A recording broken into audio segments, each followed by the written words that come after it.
All right, we're going to continue with our media availabilities here at Michigan International Speedway. We are joined by Chase Elliott, driver of the number 9 Hendrick Motorsports Chevrolet, who is looking for his first win here at Michigan.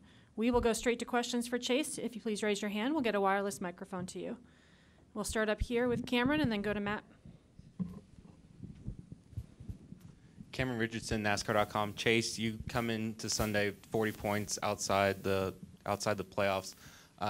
How do you go about assessing the situation going into Sunday? Do you try to maximize stage points, or do you guys have to go all in and go for the race win now? Do you feel like you're still in a place where you can maximize on points? My stance has been the same since I got back, and I think we need to win. So, and like I've said, 1,000 times since I've been back, I think gaining a lot of points and contending for wins is very much one and the same. It's not coincidence that the guys that are high up in points have race wins, but they're also, leading the regular season thing or whatever it's called. Like those two things go hand in hand. So if you're gaining a lot of points, you're probably going to have a shot to win. And if you're not, then you're probably not going to have a shot to win, So I think those are one and the same. We'll go to Matt and then Jeff. Over here. Matt Weaver, Sports Nut. You've kind of beat the drum from day one with this car that despite all the talk of aero or mechanical grip or whatever, that really these cars are just super tightly controlled and everyone's running the same time. So I'm curious, I started thinking about IndyCar, and IndyCar is kind of similar in that it's a spec car, but the damper program is opened up and you can do whatever there. Is there a part of this car that you think we could open up that would maybe kind of add some flavor to the racing and to the behind-the-scenes stuff? That's a great question. Honestly, I'm not familiar with the IndyCar rules at all. I know that they were kind of first to the spec car thing, and I had heard that what we were doing was more in line with what they had going on or what they had been having going on. But I don't know. I don't know what you open up. I think this is really what NASCAR, as a sanctioning body wants, that they want a lot of control over the cars. And, they want to have part suppliers and have the teams buy parts instead of building them, and I think the thought was it was going to save a lot of money, and I'll let other people answer whether or not that's true. But, I think that I don't know what you open up to make it better or worse. I'm not really sure. But I do know this: the cars are very much alike.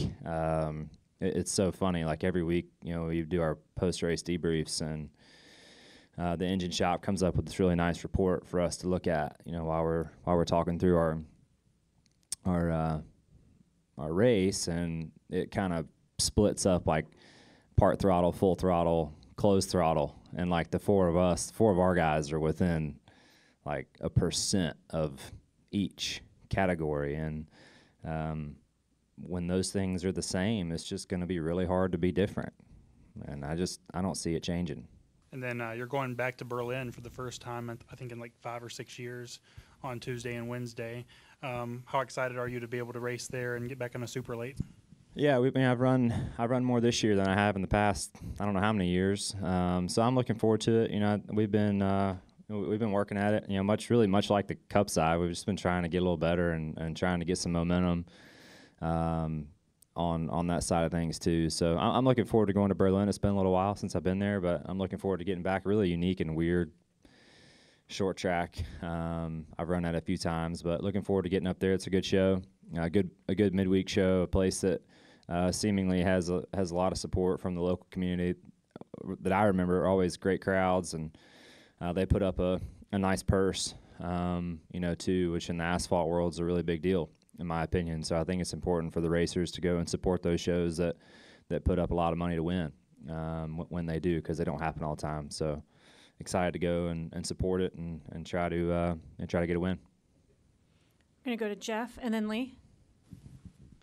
Hey, Chase, how much do you think we should read into the results here this weekend for a temperature reading for the playoffs in terms of there's 2 road courses coming up and then Daytona. It's sort of like the last chance in some ways to see what people have, or is that not fair because this is not like a Vegas or Homestead in some ways? Yeah, that's a great question. I mean, it is kind of your last sample set of what would be a normal racetrack, I guess. So it's a very valid question. You look at. I'm just trying to think back to last year. I mean, it seems like all the Gibbs cars are really strong here last year as a whole, and I think at some tracks the characteristics here might carry forward. I'm not so sure that all of them are necessarily that way, but yeah, I would say it's not unfair to say that this is our last kind of normal opportunity to kind of show what you have or don't have. But I do think that this place is very unique and it's kind of its own animal. I mean, you kind of you look at it and you're like, well, maybe it's kind of like Fontana, but it's really not at all like Fontana. I never had a chance to race here at the old surface, so this is really all I've known. But ever since I've been running, this place has always just been kind of its own world. So I do think it is a last normal look, I guess, but at the same time, this place is very, very different. So I wouldn't read too terribly far into it. Go over to Lee in the far right. Congratulations on being here this morning. Kyle Busch didn't make it to the drivers' meeting. But anyway, just kind of curious about Watkins Glen. Is that a place you might have circled on your calendar as far as a place where you could, break through or get a win with the success you and Alan have had there in the past? Yeah, I've said this, but I don't circle races. It's just not how I operate. I just take it week to week and try to get better, and I like I've told you guys 1,000 times, I'll make it 1,001. I just want to be a guy that can go and contend every week and be in the running wherever we go, whether it's a half-mile road course, 2-mile speedway. I don't want to care. I don't want to care where we're going, and that's where I want to get, and I'll keep working really hard until we can achieve that. Going into turn 1 at Watkins Glen, how dicey is it, and how important is it to get a good entrance into there to set up the entire lap? I think, it definitely matters. I mean, I think about it more really in terms of a restart, and track position is extremely important. It's really difficult to pass the leader there, especially now. So, it's the game has changed. Used to it was a lot about how good of a launch you got, and now it's about who's pushing you and how good of a push you're going to get. So, pretty dependent upon. You're almost better off having a bad launch and the person behind you getting to you sooner than you are doing a really good job getting a good go at it. So, but that's just the game, that it's turned into. Do we have any additional questions for Chase? We'll go up here to Larry. Get a mic up to. It's coming to you. I can hear you. Larry Lage from the Associated Press. You said this track is very unique in its own world. Can you just describe it to someone who's never done what you guys do? Yeah, I can try. When I say that, I think I'm more referring to just the, heck, I don't know what year this thing was paved, but it would have had to have been like 2012, 11, somewhere in there. Somebody correct me if I'm wrong, but that'd be around my guess. And whatever asphalt they used, I wish they used it on the roads and the highways around the United States, because it just doesn't seem to age, and it doesn't seem to, to give away a lot of grip. It's changed color a little bit, but it certainly doesn't seem like it has become any more abrasive or the grip level has gone down any. So for that reason, the middle of the track is still kind of the dominant place on the road. The bottom lane's a little too flat to run at pace for a lengthy period of time, and the middle, just the way the track is shaped, is just kind of the fastest way through, and it has enough banking to make it work.